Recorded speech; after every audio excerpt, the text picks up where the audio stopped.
대통령 선거가 이제 정말 얼마 남지 않았습니다. 민주당은 후보를 확정하고 어제 용광로 선대위를 출범했고 국민의힘은 이틀째 경선 투표가 진행 중인데 당원 투표율이 54%를 넘어섰습니다. 양당의 뜨거운 열기 오늘 돌직구쇼에서 차례대로 전해드리겠습니다. 먼저 첫 번째 뉴스 주제는 이건데 이재명 후보가 어제 선대위 출정식에서 문재인 정부의 부동산 정책 실패에 대해서 사실상 언급을 했습니다. 선긋기에 나섰다라는 해석도 있습니다. 그리고 박정희 전 대통령을 언급하기도 했는데요. 어제 민주당의 선대위 출범식 그 장면 살펴보시죠.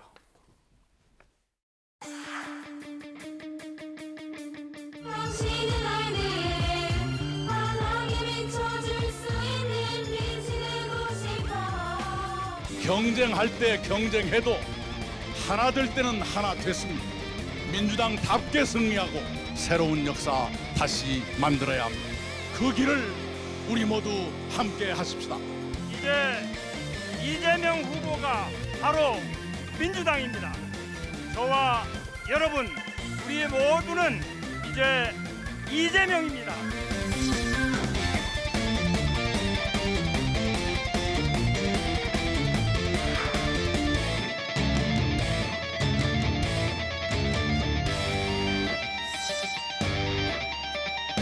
통영길과 함께 민주당의 대변화 이재명은 당원과 함께 20대 대선 승리 이재명은 국민과 함께 대한민국 대전환 이재명은 합니다.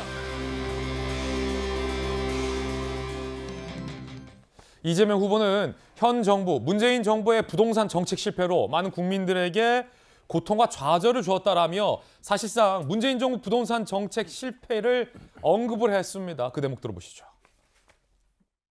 부동산 문제로 우리 국민들께 너무나 많은 고통과 좌절을 드렸습니다. 정치인의 한 사람으로서 이 정부의 일원으로서 고개 숙여서 진심으로 사과의 말씀을 드립니다.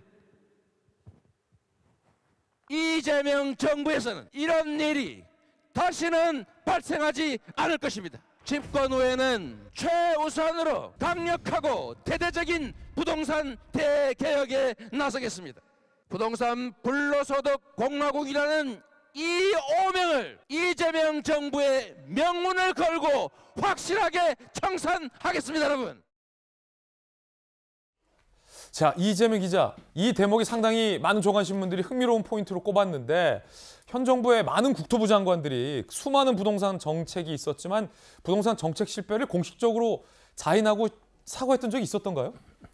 문재인 대통령들 간접적으로 사과를 했다고 봐야겠죠. 부동산 정책만큼은 현 정부에서 가장 뼈아픈 대목이기 때문에 여러 차례 이제 비슷한 얘기가 있었지만 그럼에도 불구하고 어제 이재명 후보 얘기는 확실히 차별화, 중도화 전략이다 이렇게 볼 수 있는 측면이 많았죠. 어쨌든 간에 부동산 문제로 인해서 좌절과 고통을 줬다 이렇게 굉장히 직설적으로 어떻게 보면 현 정부의 부동산 정책을 비판한 면이 있었고 특히나 이제 이재명 정부에서는 부동산 불로소득 같은 것 반드시 없애겠다 이렇게 이재명 정부를 7번이나 얘기했기 때문에 확실히 이제 문재인 정부와 다른 어떤 정권의 재창출이면서도 또한 이제 권력 교체다 이렇게 볼 수 있는 여지를 충분히 줬다 이렇게 볼 수 있고 좀 그럼에도 불구하고 좀 다소 좀 의아했던 건 어제 그러면서도 이제 대장동 얘기를 참 많이도 하지 않았었죠. 근데 어떻게 보면 부동산 불로소득의 활용 정점이라면 대장동 사업을 빼놓을 수 없겠죠. 1,000만 원을 넣고 120억 배당을 받고 1억 원을 투자해서 200억 원을 벌어들이고 이런 일들이 벌어졌기 때문에 그런 점에서 좀 이제 어쨌든 좀 정면 돌파를 하려고 했으면 본인도 그런 얘기를 직접 언급하면서 좀 얘기를 했어야 오히려 더 공감대를 얻지 않았을까 좀 이런 아쉬움을 좀 들었습니다. 예, 사실 현 정부의 이 부동산 정책 책임자들은 그간 이명박근혜 정부, 두 전 정부 탓을 하는가 하면 국제 정세 탓을 하기도 했었습니다. 문재인 대통령도 부동산 정책은 문재인 정부에서 자신 있다라고 수차례 말하기도 했었는데 이재명 후보는 현 정부가 국민에게 부동산 정책 실패로 고통을 줬다라는 걸 시사한 셈입니다. 들어보시죠. 문재인 대통령입니다. 저는 이게 부동산 문제는 우리 정부에서는 이렇게 자신 있다고 이렇게 좀 장담하고 싶습니다. 전국적으로는 부동산 가격이 오히려 하락했을 정도로 안정화되고 있습니다. 부동산 투기와의 전쟁에서 결코 지지 않을 것입니다. 지금 부동산 시장은 상당히 안정이 되는 것 같습니다. 주거 문제의 어려움으로 낙심이 큰 국민들께는 매우 송구한 마음입니다. 박정희 대변인, 네. 이명박 정부에서 청와대 대변인 하시잖아요. 네. 결국 마지막 문재인 대통령이 송구한다라고 말을 했지만 그 전까지 수차례 부동산 시장은 안정화되고 있다. 부동산 시장은 자신이 있다. 그리고 많은 국토부 장관, 전임 장관들은 이명박 박근혜 정부 탓이다라고 해서 굉장히 좀 억울해하셨었잖아요. 이재명 후보의 부동산 정책 실패, 현 정부의 일원으로 사과한다라는 대목은 이재명 후보가 문재인 정부와 분명하게 선긋기를 한다라는 일각의 해석으로 봐도 됩니까? 오늘 아침 조간에 많은 신문들이 그렇게 부동산 차별화, 부동산으로 인해서 차별화 얘기를 하더라고요. 근데 저는 동의하지 않습니다. 지금 저희가 화면에서 봤지만 문재인 대통령 쭉 했던 말, 그다음에 이재명 후보가 어제 했던 말 이렇게 보면 거의 비슷한 듯한 느낌을 받아요. 그러니까 그 앞에 숨겨져 있는 게 우리 이재명 부장 말씀하셨던 것처럼 내 턱 밑에서 성남시장을 하던 내 턱 밑에서 그 썩은 돈의 향연이 이루어지는 걸 아무것도 모르고 있다가 이제 와서 부동산 불로소득 뭐 이렇게 얘기하는 것과 문재인 대통령 얘기하는 게 뭐가 다른가? 어제 보면은 뭐 이재명 후보는 넥타이도 문재인 대통령이 준 거, 그다음에 뭐 선대위도 무슨 용광로 선대위 뭐 이런 등등을 얘기했지만 저는 글쎄 결국에는 여전히 이재명 후보는 문재인 정부 시즌 2에 갇혀서 아직 본인의 색깔을 분명히 내지 못하고 있다라고 평가를 합니다. 그래서 지금 부동산 문제가 워낙 국민들한테 아픈 구석이니까 부동산 문제를 얘기를 했지, 과연 우리나라 대한민국 국민 중에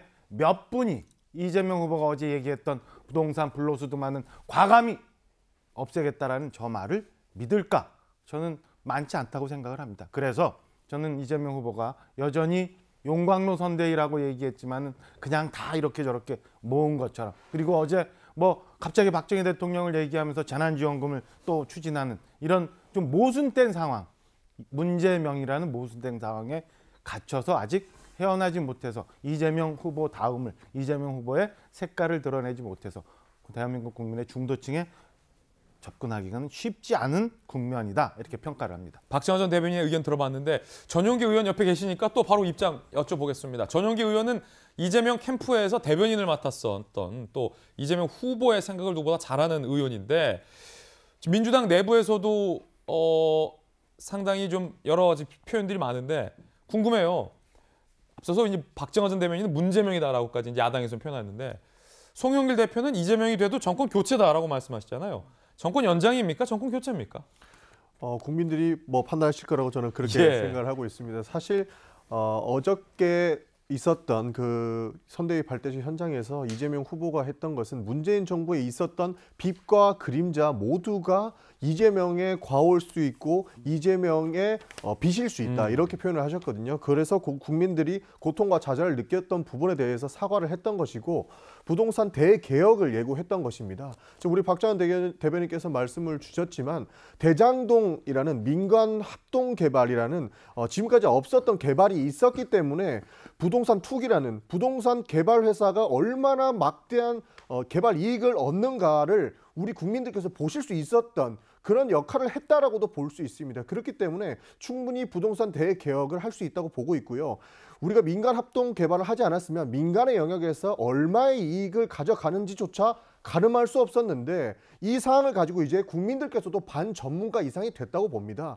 부동산 이렇게 해서는 안 되고 확실한 대개혁이 있어야 되고 개발 이익을 10% 환수한다고 민주당이 밝히고 있는 것처럼 이런 또 어떠한 방식으로든 반대하는 사람들의 발목이 잡히지 않고 확실히 개혁해서 국민들께 신뢰받는 정부가 될 것이다 라고 예고했던 것으로 미뤄 짐작해봤을 때 충분히 대장동도 이번에 민간에서 가지고 있는 투기의 역할을 차단할 수 있게끔 국민들께 일깨워줬던 역할을 할 수 있는 거고, 우리가 다음에는 투기로 땅과 집이 투기의 원천이 되는 것은 막을 수 있지 않을까, 이런 기대도 가져볼 만한 지점이다, 이렇게 생각하고 있습니다. 예, 전용기 의원 의견 들어봤습니다.